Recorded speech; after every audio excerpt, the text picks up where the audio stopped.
ছেলে তিলোত্তমা।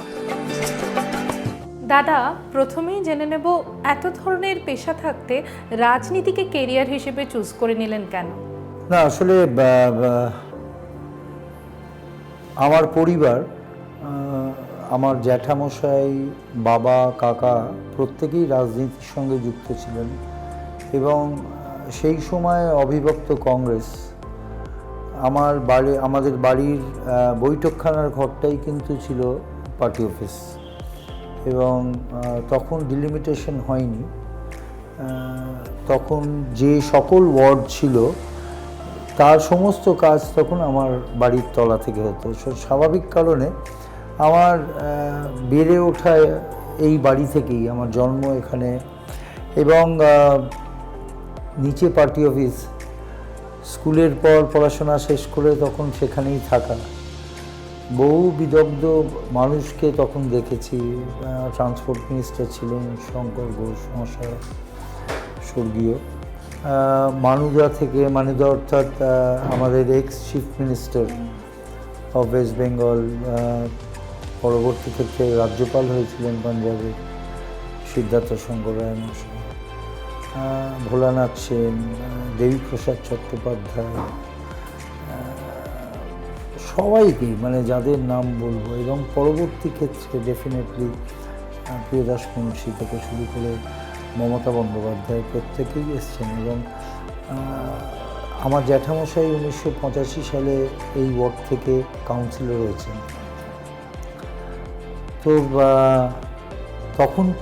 তখন থেকে বলবো না, তার আগে থেকেই ইনফ্যাক্ট কোনো না কোনোভাবে বাই ডিফল্ট রাজনীতিতে আকৃষ্ট হয়েছিলাম এবং আমি দেখেছি আমার জ্যাঠামশাইকে বা অন্যান্য যারা সঙ্গে ছিলেন, আজকের অনেকে নেই, আবার অনেকে আছেন যারা মানুষের জন্য কাজ করতেন এবং প্রকৃতপক্ষে সেই জায়গা থেকেই আমার পলিটিক্যালি গ্রুমিংটা হয় এবং আমি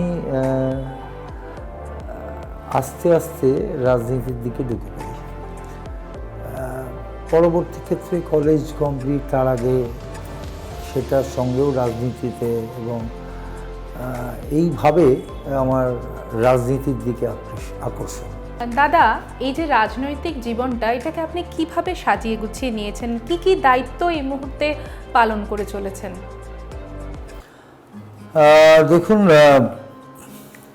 ডেফিনেটলি কংগ্রেস থেকে রাজনীতিতে হাতে খড়ি এবং দীর্ঘদিন লড়াইয়ের মধ্যে থেকে, বিরোধী জায়গায় থেকে, ওয়ার্ডের মধ্যে কখনো যুবর সাধারণ সম্পাদক হিসেবে, জেলার, দক্ষিণ কলকাতা জেলার যুবর কংগ্রেসের সাধারণ সম্পাদক হিসেবে, যুব কংগ্রেসের, পরবর্তী ক্ষেত্রে তারপরে স্টেটের সম্পাদক হিসেবে জাতীয় কংগ্রেসের, তারপরে পরবর্তী ক্ষেত্রে এই লড়াই করতে করতে 2014 কোনো একটি ঘটনার জন্য কংগ্রেস ছাড়তে বাধ্য হই। এর মাঝখানে একটা সময় আমি যুব তৃণমূল কংগ্রেসের, সালটা 2000 সাল হবে, আমি সম্পাদক হই দক্ষিণ কলকাতা জেলা তৃণমূল যুবর। এবং তার পরবর্তী ক্ষেত্রে তখন সুব্রত মুখার্জি মেয়র এবং 2005-এ আপনাদের মনে থাকবে সুব্রত মুখার্জি নতুন একটি দল করেন, ইউনাইটেড ডেমোক্রেটিক ফ্রন্ট, এবং ঘড়ি চিহ্ন নিয়ে সেই সময় করেছিলেন। যে তো সেই সময় সুব্রতদার সঙ্গেই ছিলাম। রাজনীতি চলতে থাকে। পরবর্তী ক্ষেত্রে 2014 সালে তারপরে কংগ্রেসে স্বাভাবিক কারণে ইউডিএফের পর তারপর কংগ্রেসের সঙ্গে মার্জ হয়ে যায় এবং 2014 সালে বিজেপিতে যোগদান করি। সেখান থেকে 2015 সালের পৌরসভা নির্বাচনে আমি এখান থেকে বিজেপির আসনে লড়ি এবং আমি এখানে তদানীন্তন তৃণমূল কংগ্রেসের চেয়ারপারসন ছিলেন কলকাতা পৌরসভার সচিদানন্দ ব্যানার্জি। তার বিরুদ্ধে লড়াই করে আমি এখানে জয়ী হই এবং এই অঞ্চলের মানুষের আশীর্বাদ নিয়ে, এবং তারপরে কাজ শুরু করে কাজটা এই সময়ে যে 2014 বা 15-তে নির্বাচিত হওয়ার পর থেকে কাজ শুরু করেছি তা নয়, কারণ বুঝতেই পাচ্ছেন 85 সালে স্কুল পাশ করার পর বা তার আগে থেকেও বিভিন্ন সময়, কারণ জ্যাঠামশাই স্বর্গীয় দীনেন বোস তিনি যখন নির্বাচিত হন 1985 সালে, তারপরে কোনো না কোনোভাবে অটোমেটিক্যালি রাজনীতির সঙ্গে ডিরেক্টলি ঢুকে পড়ি এবং আমার ভাল লাগতো যে মানুষ আসতো, আমি জ্যাঠার পাশে বসে থাকতাম, মানুষ বলতো যে একটু হসপিটালে একটা ফ্রি সার্টিফিকেট দরকার, কি এখানে এই দরকার দিনেনদা, আমাদের জলটা একটু এখানে প্রবলেম, কি রাস্তাটা এরকম প্রবলেম। তো এটা দেখতে দেখতেই বড় হয়েছি এবং অটোমেটিক্যালি বহু এই সময় এরকম হয় না, তখন তো ছোট, অতটা বড় নই, জাস্ট 11-এ ঢুকেছি এবং হয়তো জ্যাঠামশাই নেই, আমি হয়তো বলছি হ্যাঁ বলুন, আচ্ছা আপনার মেডিকেল সার্টিফিকেট লাগবে, সই করা, সেটা দিয়ে দিলাম। তো এই যে করতে করতে আলটিমেটলি ডিরেক্ট পলিটিক্সে ঢুকে পড়ি এবং আজকের সেকেন্ড টার্ম আমি এখানের তৃণমূল কংগ্রেসের কাউন্সিলর এবং আমি তার জন্য ডেফিনেটলি এই অঞ্চলের মানুষ যারা আমাকে ছোট থেকে বড় হতে দেখেছেন বা নতুন প্রজন্ম যারা বড় হচ্ছে তারা দেখছে যে আমার একটাই মোটো ছিল, আমি নির্বাচনের সময়ও বলেছিলাম যে কে কোন দল করে আমার কাছে এটা বড় নয়, আমার কাছে বড় হচ্ছে আপনারা এই অঞ্চলের মানুষ, আপনাদের আমি প্রতিবেশী হয়ে থাকতে চাই। যখন বিপদে পড়বেন, ভগবান করুক আপনারা বিপদে না পড়ুন, কিন্তু যদি কোনো জায়গায় দরকার পড়ে যেন প্রথম নামটা আমার কথা মনে পড়ে, অ্যাটলিস্ট আমি আপনাদের পাশে কতটা গিয়ে কি করতে পারবো সেটা বড় কথা নয়, বাট আপনাদের পাশে গিয়ে দাঁড়াবো, এইটাই আমার জীবনের মোটো। এবং আমার ডেফিনেটলি আমি সবসময় চেষ্টা করি পজিটিভ কথা বলতে, because I again do believe that if I talk positive, if I smile positive, then the result will be positive. Also be positive. দাদা, এই যে আপনি একের পর এক এত সুন্দরভাবে মানুষের পাশে দাঁড়িয়ে রয়েছেন বেশ কয়েক দীর্ঘ বছর ধরে, যখন এই এলাকার কাউন্সিলর হিসেবে নির্বাচিত হলেন তখন প্রথমেই কি কি চ্যালেঞ্জেস আপনি ফেস করলেন এবং সেগুলোকে আপনি ধীরে ধীরে কিভাবে অতিক্রম করলেন? দেখুন, 2015-তে যখন আমি নির্বাচিত হলাম বা তার আগেও আমি যখন লড়াই করার ময়দানে নামলাম, আমার জন্য কাজটা খুব একটা সহজ ছিল তা নয়, কারণ আপনারা বুঝতেই পাচ্ছেন উল্টো দিকে রুলিং পার্টির সেই সময় ডেফিনেটলি, এবং তিনি ডেফিনেটলি ভদ্রলোক, সজ্জন ব্যক্তি, স্বাভাবিক কারণে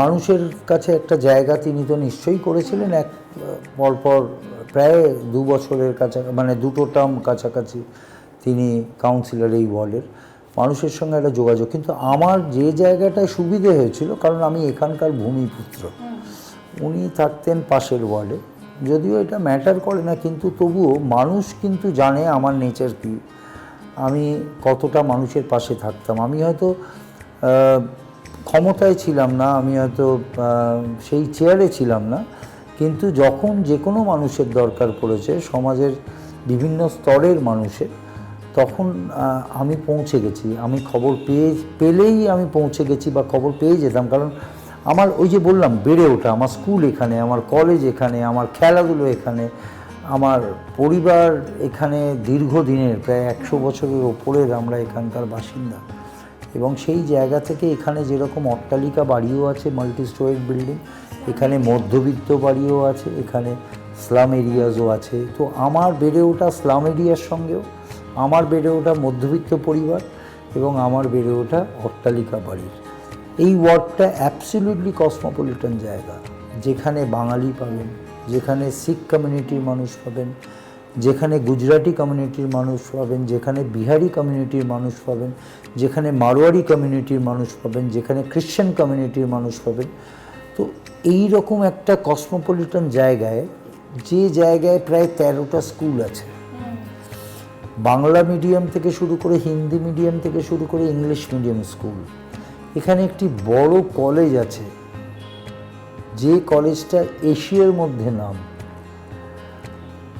তো সুতরাং এটা এরকম একটা জায়গা, যে জায়গায় সত্যজিৎ রায়, সর্বোপরি নেতাজি সুভাষচন্দ্র বোস, যেখানে আমি বসে কথা বলছি, এই পার্কটার নাম সুভাষ উদ্যান, নর্দার্ন পার্ক, এবং এইখানে তো সুতরাং এত ইতিহাস জড়িয়ে আছে। সেই জায়গা থেকে দাঁড়িয়ে এটা ডেফিনেটলি কঠিন, কিন্তু আমার জন্য অনেকটা সহজ ছিল, কারণ যেহেতু আমি এখানকার ভূমিপুত্র, এবং পরবর্তী ক্ষেত্রে এই ওয়ার্ডের মানুষ বিশ্বাস রেখেছিলেন আমার ওপর, এবং আমি চেষ্টা করেছিলাম যথাযুক্ত তাদের পাশে থাকতে, যেরমভাবে বিগত দিনে ছিলাম, আজও সেটাকেই ধরে রাখছি, যে সেইভাবেই থাকি। যতই ব্যস্ত হই, রাত্রির 2টোর সময়ও যদি আমাকে কেউ ফোন করেন, irrespective of caste, creed, religion, আমি তাদের পাশে গিয়ে দাঁড়াই। এটাই আমার জীবনের লক্ষ্য। এবং এখন তো নিশ্চয়ই মাননীয় মুখ্যমন্ত্রী, তিনি এখানকার বিধায়ক, সুতরাং তার একটা আশীর্বাদ আছে আমার পাশের ওয়ার্ডে। আমাদের রাজ্য তৃণমূলের সভাপতি সুব্রত বক্সী আছেন, তাঁর আশীর্বাদ আছে। আমাদের কলকাতার মহানাগরিক ফিরাদ হাকিম ববিদা, অসাধারণ মানুষ, তাঁর আশীর্বাদ আছে। তো কোভিডে অনেককে হারিয়েছি, সুব্রত মুখার্জি নেই আমাদের মধ্যে, তার থেকেও অনেক কিছু শিখেছি। মালা রায় আজকে চেয়ারপারসন, তার থেকেও অনেক কিছু শিখেছি। নির্বেদ রায়, কাউকে করতে পারবো না, সবার থেকেই আমি সবার থেকে শিখেছি। বিকজ ডেফিনেটলি আমি মনে করি যে যেভাবে দিদি কাজ করছেন বা অনুপ্রাণিত করছেন কাজ করার জন্য, এবং তার সঙ্গে সঙ্গে ববিদা, আমার মনে হয় যে কোনো তুলনা হয় না। দেখুন, সমালোচকরা সমালোচনা করবে, বিরোধীরা সব সময় সমালোচনা করবে, কখনো কখনো দিলীপ ঘোষের মতো, শ্রদ্ধেয় দিলীপবাবুর মতো কখনো কখনো বলে ফেলবে যে মানুষের কাজ করছেন মমতা ব্যানার্জি, তাই ভোটটা মমতা ব্যানার্জি পাবেন। আসলে অকপটে শিকার। এটা একজন, আমার মনে হয় যে উনি অনেক কথা বলেন, কিন্তু তার সঙ্গে সঙ্গে সত্যি কথাটাও বলেন। যিনি এলাকার ভূমিপুত্র, তিনি পুরো সমগ্র এলাকাটাকে হাতের তালুর মতোই চেনেন, কিন্তু সেই চেনার মধ্যেও বিপর্যয় ঘনিয়ে আসে যখন আসে করোনা, আমফান এবং ডেঙ্গুর মতো দুর্যোগ। আসুন জেনে নিই সেসব দুর্যোগকে উপেক্ষা করে কী করে উনি সকলের মুখে হাসি ফুটিয়েছেন। এটা ঠিক যে আমি হয়তো বিভিন্ন সময় এরকম হয়েছে যে কোনো মানুষ হয়তো আমার কাছে এলেন, আমি দেখলে বুঝতে পারি এটা যে কোনো কারণে, কারণ আমি ওই যে বললাম, আমি একদম গ্রাসরুট থেকে অঞ্চলের মানুষ, যারা আমার পরিবারের মানুষ, তাদের সঙ্গে যুক্ত। কীভাবে? একটা কালী পুজো না করলে, একটা সরস্বতী পুজো না করলে, একটা দুর্গা পুজো না করলে মানুষের সঙ্গে যোগাযোগটা থাকে না। আজকের দিনে দাঁড়িয়ে যেটা একটা সামাজিক ব্যাধির মতো হচ্ছে, এই যে ফ্ল্যাট বাড়ি, আগে যেরকম একটা জয়েন্ট ফ্যামিলি, সেই জয়েন্ট ফ্যামিলি থেকেই একটা ফিজিক্যাল টাচ থাকতো, একটা বন্ডিং থাকতো। আজকের দিনে দাঁড়িয়ে কিন্তু সেই বন্ডিংটা হারিয়ে যাচ্ছে ফ্ল্যাটেড অ্যাটাচ বাথরুম, কারোর সঙ্গে কারোর যোগাযোগ নেই। আগে কি হতো, একসঙ্গে জয়েন্ট ফ্যামিলি, হ্যাঁ রে বেরো, কেউ বাথরুমে আছে, বাবা হয়তো বলছে হ্যাঁ রে বেরো, অফিস যেতে হবে, সেই যে কানেকশনটাই তো এখন নেই, সব যে যার ঠিক আছে নিজের মতো উঠছে, নিজের মতো করছে। আমি সেই জন্য বললাম, এটা কেন বলছি, আমার এই অঞ্চলের প্রত্যেকের সঙ্গে একটা যোগাযোগ আছে। অ্যাবসলিউটলি, পলিটিক্সে জনসংযোগটা ভীষণভাবে দরকার এবং তার সঙ্গে সঙ্গে একটা পজিটিভ ভাইবস দরকার, যেখানে অঞ্চলের মানুষ বলবে যে না ঠিক আছে, ও আছে মানে ঠিক আছে, কোনো অসুবিধে নেই। তো সেই জায়গাটাকে তৈরি করা এবং তৈরি করে রেখে ধরে রাখা। আমি ওভার কনফিডেন্ট নই কখনোই, আমি বিশ্বাস করি না, কিন্তু পরিস্থিতি প্রতিদিন রাজনীতির আঙ্গিক বদলাচ্ছে, কিন্তু আমি তার সঙ্গে সঙ্গে এই জায়গাটাকে করি। এই যে আপনি বললেন না কোভিড-19, কোভিড তো আগে কখনো পৃথিবীর মানুষ দেখেনি, চাক্ষুষ করেনি, সিমিলারলি কলকাতা শহর বাংলার মানুষও দেখেনি। কিন্তু কোভিডে আমি একা তো কোনো জিনিস সম্ভব নয়, আমাদের যারা মমতা বন্দ্যোপাধ্যায়ের সৈনিক, যারা অভিষেকের সৈনিক, ব্যানার্জির সৈনিক, এই যে মামাটি মানুষের এই যে ভলেন্টিয়ার্সরা, যারা বিনা পারিশ্রমিকে, আমাদের তো আর লেভি নেই বা আমাদের ওই বেতন নেই, কিন্তু প্রত্যেকটি ছেলে এটা ব্রতর মতো করে শপথ নিয়েছিল, অঙ্গীকারবদ্ধ হয়েছিল যে মানুষের জন্য পাশে দাঁড়াবো গিয়ে, এবং তারা ভয় পায়নি। প্রত্যেকের পরিবার আছে, এরকম ভাবার কোনো জায়গা নেই যে আমাদের কারোর পরিবার নেই বা ছিল না, প্রত্যেকের পরিবার আছে। কিন্তু তা সত্ত্বেও আমরা কিন্তু সকালবেলা 8টা 8:30 থেকে নেবে আমরা কিন্তু মানুষের পাশে থেকেছি। কিভাবে থেকেছি? বাজার বন্ধ, বাজার যেতে পারছে না, সময় করে দেওয়া হচ্ছে এই সময় যেতে হবে, আমরা তার মধ্যে হয়তো সুফল বাংলার স্টল লাগিয়ে দিয়েছি, যেখান থেকে সবজিটা আমরা পৌঁছে দিচ্ছি। ফোন করছে, আমাদের ফোন নাম্বার দেওয়া ছিল বিভিন্ন জায়গা থেকে, সেখান থেকে আমরা বাড়ি বাড়ি পৌঁছে দিয়েছি। যারা নন ভেজিটেরিয়ান তাদের যদি দরকার ছিল আমরা সেটা নিয়ে পৌঁছে দিয়েছি, কারোর ওষুধ দরকার আমরা পৌঁছে দিয়েছি। সর্বোপরি যদি কোভিড পজিটিভ হয়েছে কেউ, তাকে হসপিটালে পৌঁছানো থেকে শুরু করে তাকে ভর্তি করে দেওয়া পর্যন্ত সমস্তটাই কিন্তু করেছি আমরা। ইয়েস, এবং আমার বলতে দ্বিধা নেই, মমতা বন্দ্যোপাধ্যায়ের নেতৃত্বে অনেক বড় বড় কথা অনেকে অনেক কিছু বলছেন, আমি তাদের জন্য বলতে চাই আপনাদের মাধ্যমে, ট্রাইব টিভির মাধ্যমে, যে কোভিডের সময় একজন নেত্রী রাস্তায় ছিল যার নাম মমতা বন্দ্যোপাধ্যায়, এবং বাংলার মানুষ যাদেরকে আমরা হারিয়েছি, ডেফিনেটলি দুঃখজনক। এটা আমরা কেউ ভগবান নই, মমতা বন্দ্যোপাধ্যায়ও ভগবান নয়, কিন্তু মমতা বন্দ্যোপাধ্যায় পথ দেখিয়েছেন। মমতা বন্দ্যোপাধ্যায় রাস্তায় নেবে ইট দিয়ে চরকি কেটে দিয়ে বলেছে যে এরকম ডিস্টেন্স করে করতে। মমতা বন্দ্যোপাধ্যায় বলে দিয়েছেন what are the dos, what are the don'ts, কোভিডের সময় কি করবে, কোনো সময় প্যানিকই করো না, এবং সেই জিনিসগুলোই আমরা করেছি। যে সমস্ত জিনিসটাই আপনারা পাবেন, প্যানিক হবেন না, যা দরকার বলুন আমরা পৌঁছে দেবো আপনাদের কাছে।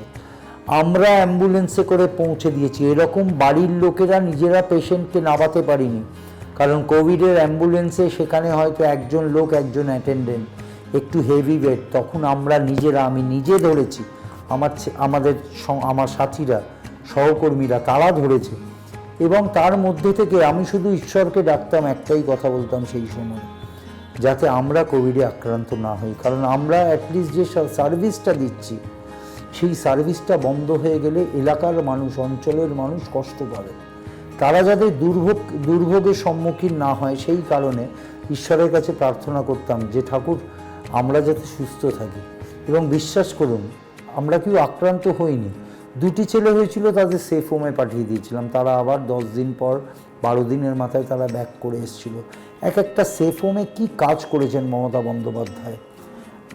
এই যে বলে না, খারাপ লাগে শুনি, অনেক সময় বলতে পারি না, বলি না, হয়তো মিটিংয়ের সময় সেই সময় বলি, যে মিলটা, প্রোটিনটা খুব দরকার ছিল, সেটা কিন্তু হসপিটালে পেয়েছে। আমার অঞ্চলে প্রথম কেস হয়েছিল পদ্মপুকুর রোডে, এবং বিশ্বাস করুন তার পরিবারের লোকেরা, তার বন্ধুবান্ধব, তারা তাদের পরিবারের ছবি ফ্ল্যাশ করে দিয়েছিল, শুধু ভদ্রলোক আক্রান্ত হয়েছিল।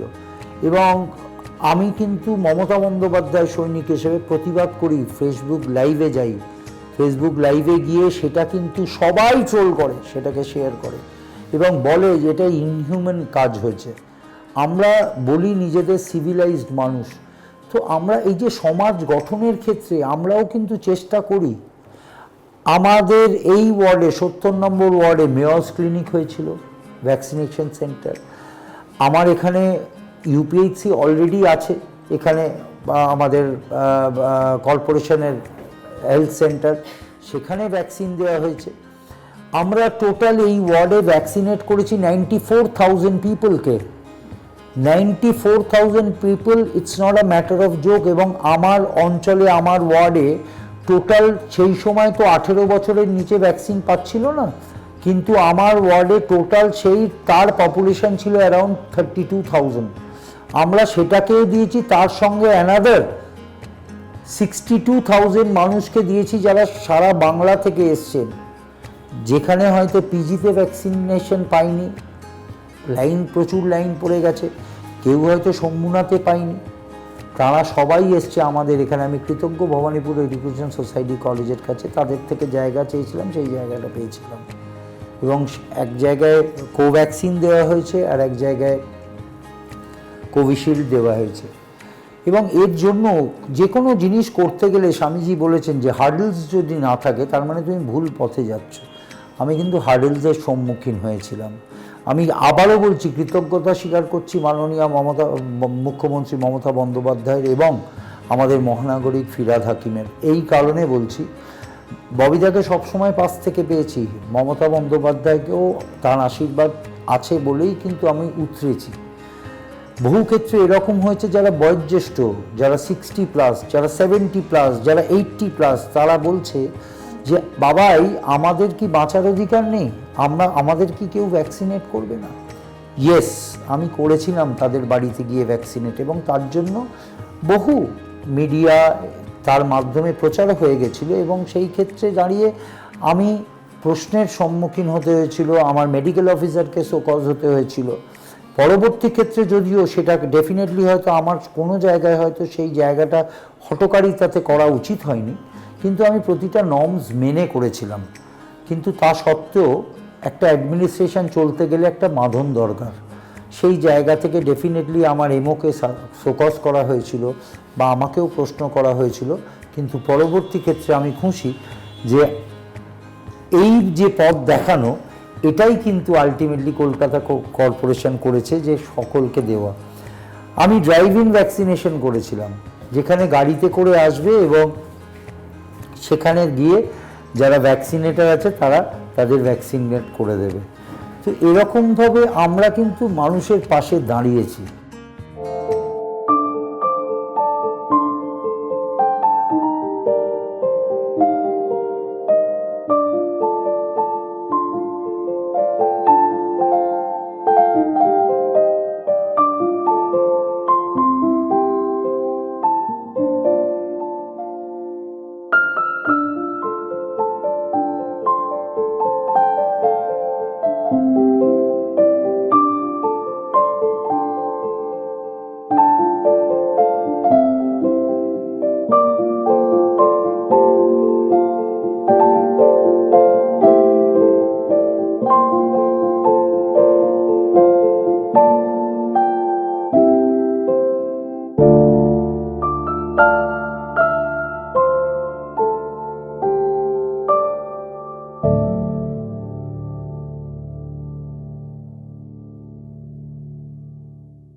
তারপর আলটিমেটলি সেই সময় ধরুন যদুবাবু বাজার একটা বড় বাজার দক্ষিণ কলকাতা শহরের দিকে, সেখানে দাঁড়িয়ে টানেল করা এবং সেই টানেলে প্রকৃত সেই কেমিক্যালটা ইউজ করা, যেই কেমিক্যালটা মানুষের স্কিনে পড়লে তাতে কোনো ইরিটেশন হবে না। দেখুন, যে কোনো কেমিক্যালই কিন্তু একটা ইরিটেশনের জায়গা থেকে যায়, কিন্তু ইন মেজরিটিতে দেখা গেছে যে কেমিক্যালটা আমরা ইউজ করেছিলাম এটা বিশেষজ্ঞদের থেকে আইডিয়া নিয়েই সেই কেমিক্যাল দিয়ে, এবং এটার উদ্বোধন করেছিলেন মাননীয় মহানাগরিক আমাদের দক্ষিণ কলকাতার সাংসদ শ্রীমতী মালা রায়, এবং আরও অনেকে ছিলেন, ওসি থেকে ডিসি থেকে শুরু করে সবাই ছিলেন। তো তাতে এলাকার মানুষ আশ্বস্ত হয়েছিল, এবং তার সঙ্গে সঙ্গে প্রথম যখন আমরা এই কোভিডের সময় আমরা দেখেছিলাম, যেটা আমাকে অনেক বেশি উৎসাহিত করেছিল আরও বেশি, যে দেখুন সারা পৃথিবীর মধ্যে অমিতাভ বচ্চন একটা নাম, তো সেই জায়গা থেকে দাঁড়িয়ে যখন তিনি নিজে টুইট করছেন যে how Asim is sanitising for the people of his world, why can't Mumbai Municipal Corporation do it for the resident of Mumbai? So it's a great achievement. Absolutely. I don't know whether it's an achievement or not, but motivation definitely of course. Yes, it has given me a boost. It motivated me, and ওটা আমাকে শক্তি জুগিয়েছিল যে আগামী দিনে আরও বেশি করে করার একটা হয় না উৎসাহিত, এবং সব ছেলেরা we were thankful to him, Amitabh Bachchan ji, that he has taken this time to tweet regarding this, and definitely এরকম জিনিস from this kind of personality আমাদের জন্য it matters a lot. এই সেরকম কোভিডের সময় অনেক নানা ধরনের অভিজ্ঞতা হয়েছে। আমি জাস্ট একটু টাচ করে যাচ্ছি, কারণ বাচ্চাটা এখন বড় হয়েছে নিশ্চয়ই অনেকটাই। আপনারা দেখেছিলেন একটি বাচ্চা, পরবর্তী ক্ষেত্রে জানতে পারি তার বাবা কোভিড ফোবিয়াতে এটা করছিলেন, তিনি সকলকে বলছিলেন নিয়ে যেতে বাচ্চাটাকে। I rescued. আমি এবং আমার সঙ্গে যারা ছিল তারা কিন্তু কখনো ভাবিনি যে ওই ভদ্রলোকও কোভিডে আক্রান্ত হতে পারতেন। বাট পরবর্তী ক্ষেত্রে পুলিশ ইন্টারভেন্ড, আমি বাচ্চাটাকে নিয়ে বাড়িতে, আমার মিসেস, আমার ছেলে, প্রত্যেকেই ইনভলভ হয়ে যাই, এবং বাচ্চাটার বাবা পরবর্তী ক্ষেত্রে জানতে পারি যে কোভিড পজিটিভ। তাকে, তার পরিবারকে কেউই বুঝতে পারছে না, উনি বলতে পারছেন না কোথায় থাকেন, কিন্তু সেটাও he just left his own child. হ্যাঁ, কিন্তু ওনাকেও আমরা কাছেই রেখেছিলাম করে, পুলিশের মাধ্যমে তাকে তখন পাঠিয়ে দিই আমরা হসপিটালে, এবং ওখান থেকে তারপরে বিকেলের মধ্যে, কারণ এত মিডিয়ার দ্বারা, this is the nice part of the media এত বেশি জিনিসটাকে ফ্লেয়ার আপ করেছিল এবং এত বেশি শেয়ার হয়েছিল, আলটিমেটলি তারা যোগাযোগ করে তার পরিবারের মানুষ, এবং তারা ওকে নার্সিংহোমে করে, আমরাও নার্সিংহোমে নিয়ে গেছিলাম, কিন্তু ওরা তার মধ্যে যে বিকেলের দিকে খবর পেয়ে যায়, এবং বিকেলবেলা বাচ্চাটাকে ফিরিয়েও দিই তার বাবা মার কাছে, মায়ের কাছে, মা, দাদু এরা সবাই এসেছিলেন। তো এরকম বহু জিনিস যেটা আমাকে আরও বেশি উদ্বুদ্ধ করে মানুষের জন্য কাজ করতে। আই ডু ফিল পলিটিক্স মানে যে ক্ষমতা, যে পাওয়ারটা তুমি পাচ্ছ, এটাকে ইউ হ্যাভ টু স্প্রেড ইট, এবং আমি দ্যাট ইজ মাই মোটো, যে আমার যতখানি ক্ষমতা আমি চেষ্টা করি, আমাকে কেউ কিছু বললে আমি সেটাকে করার চেষ্টা করি, গিভ ইট এ ট্রাই, এদের হলো কি হলো না সেটা বড় কথা নয়, বাট অ্যাটলিস্ট সেই মানুষটা যে আশা নিয়ে এসছে, কিন্তু সে দেখলো যে না, চেষ্টা করেছে, এবং ঈশ্বরের কৃপায়, সবার আশীর্বাদে, গুরুজনদের আশীর্বাদে ডেফিনেটলি আমার পরিবারের একটা বড় সহযোগিতা আছে। কারণ তারা যদি সাথ না দিত, তারা যদি এই সহযোগিতা না করতো, আমি এত বাইরে থাকতে পারতাম না। তো এটা তো ডেফিনেটলি আমার মিসেস প্রচুর সহ্য করেছে আমাকে, কারণ প্র্যাকটিক্যালি রাত্রির 12টায় বেরিয়ে যাচ্ছি, তো 2টোর সময় বেরিয়ে যাচ্ছি, তো নিশ্চয়ই সেটা তার একটা বড় অবদান। এবং she is always beside me, helps me a lot and she gives me the strength to walk. ঘড়ির কাঁটার নিয়ম মেনে আজ আমাদের থামতে হচ্ছে ঠিকই, কিন্তু কথা দিলাম যেখানে থামছি ফিরবো ঠিক ওই একই জায়গায় পরের দিন পরের এপিসোডে। তিলে তিলে তিলোত্তমা।